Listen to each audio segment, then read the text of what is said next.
50% keeps you alive. 25% makes you rich. 15% stops you going broke. And 10% stops you quitting. Four numbers, one paycheck, and almost nobody is ever told what they actually mean. Get them right, and an ordinary salary quietly turns into ownership.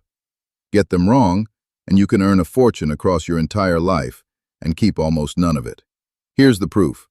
89% of millionaires inherited nothing. A third of them never earned six figures in a single year of their working life. They didn't out-earn you, they outsplit you. So today, what each of those four numbers actually buys you, the compound math behind one of them that feels almost illegal, and the single number that quietly decides whether you end up rich. Almost everyone bets on the wrong one. Let's start with why your money vanishes. Payday hits, rent leaves, groceries leave, the subscriptions you forgot about leave, and by day 6 you're staring at an app wondering where a whole month of your life went. That's not a discipline problem. That's a missing system. Look at who actually gets wealthy. Entrepreneurs own companies. Investors own assets. Athletes and artists own a rare skill. They all own something. A salary alone owns nothing. It rents you out by the hour. And when you stop, the money stops.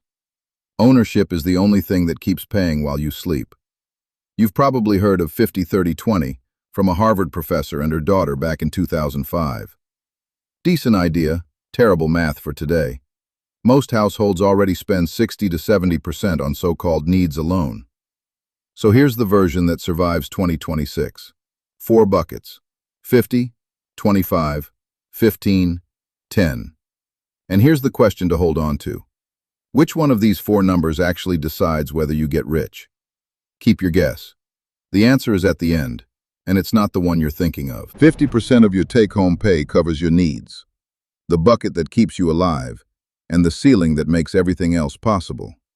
First, be honest about what a need actually is. Rent, groceries, utilities, transport to work, insurance, clothes that aren't falling apart. That's the list. Takeout is not a need. The streaming stack you stopped watching in February is not a need. The gym membership you haven't used since January is technically a donation. Cancel what you didn't use last month. Fastest raise you'll ever give yourself. But the small stuff isn't where the war is won. 2 categories eat most paychecks: housing and transport. Housing. Renegotiate when your lease is up. Most landlords would rather freeze your rent than pay for listings, cleaning, and viewings, and a small reduction beats a year of skipping coffee. Aggressive version. Rent out a room or split a place with friends while you build a base. Transport. Car payments are quiet wealth killers. You're financing a thing that loses value while it sits still, plus insurance, maintenance, and parking. Buy used and reliable, where somebody else already ate the depreciation. Cap this 50%, and you've just created the other 3 buckets, starting with the one that actually buys you ownership. 25% of every paycheck goes into growth. Things that pay you or gain value. Not courses, not a mindset. Assets. And the reason this slice is so big is a piece of math that feels illegal.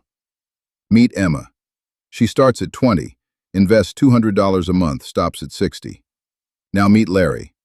He starts 10 years later at 30, and to catch up he invests $300 a month until 60. Emma puts in $96,000 total. Larry puts in more, $108,000. So Larry ends up ahead, right? At a 10% average return, roughly what the S&P 500 has done over the last century, Larry finishes with about $678,000. Emma finishes with $1.26 million.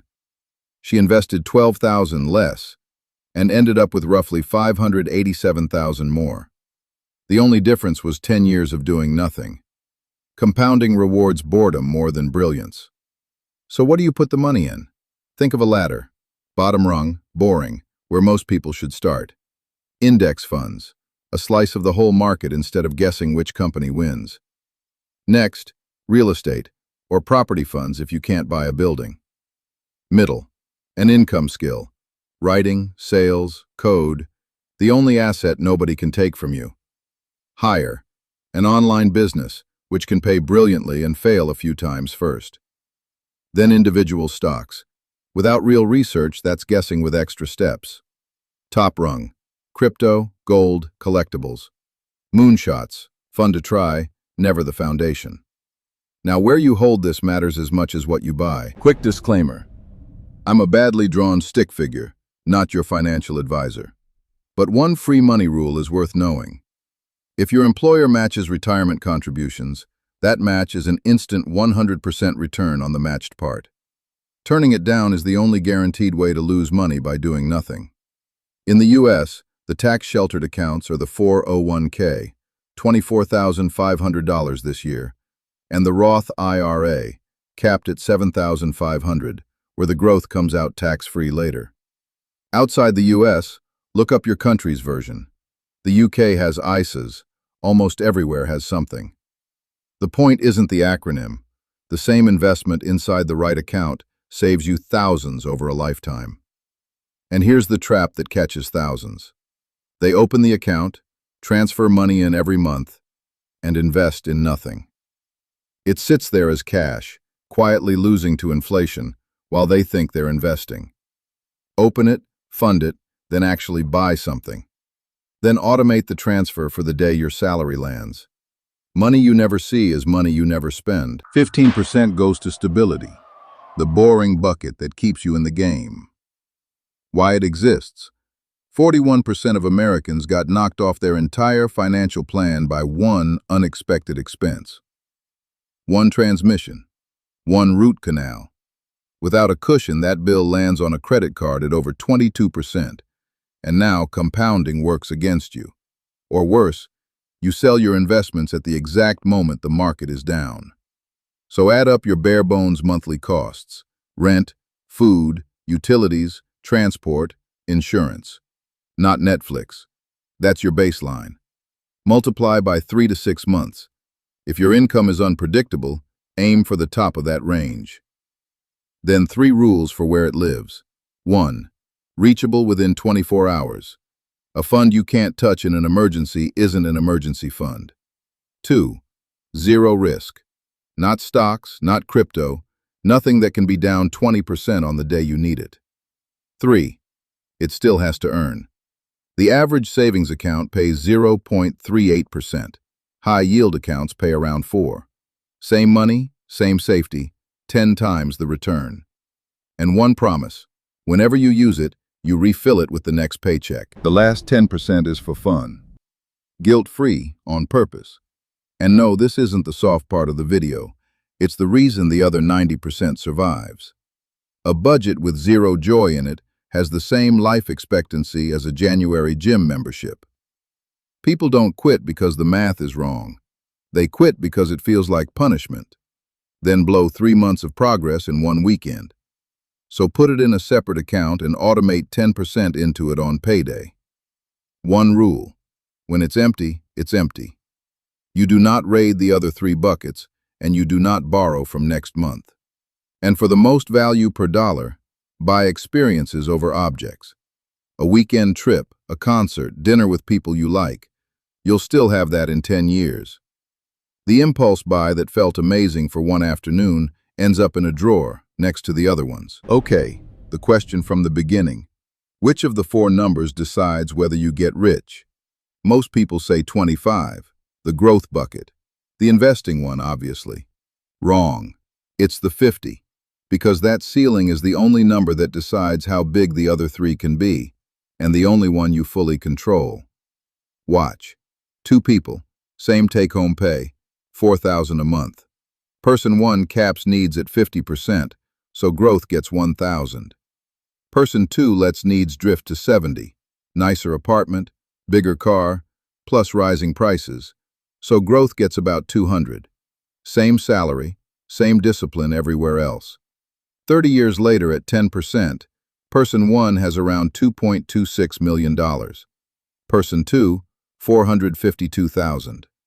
One number. $1.8 million of difference. That's why lifestyle creep is the real villain here. It doesn't attack your investing, it attacks the ceiling that funds it. Which gives you the most powerful habit in this video. Every time you get a raise, split the raise the same way. Your life improves, just never faster than your ownership does. 3 moves and you're running the system. Move 1. Take last month's take-home pay and write down your 4 numbers. Actual numbers, not percentages. Your brain can't act on a percentage. Move 2. 4 automatic transfers on payday, in this order. Growth, stability, fun, and whatever's left is what you live on. That order matters. Most people pay themselves last and wonder why nothing's left. This way, your future gets paid first, and your needs adapt to the ceiling. Move 3, and this one's for most of you. If your needs sit at 70% right now, do not quit before you start. Start where you are. 5% into growth, 5 into stability, and raise it 1 point every time your income goes up. The split is a target you grow into, not an exam you fail today.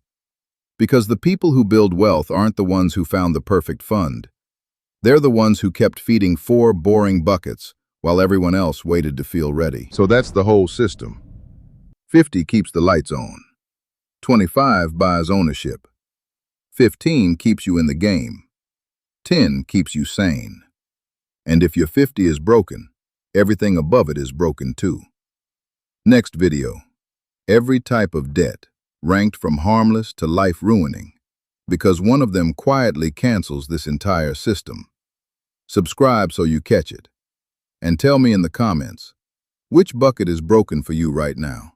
50, 25, 15, or 10? Just drop the number. I read every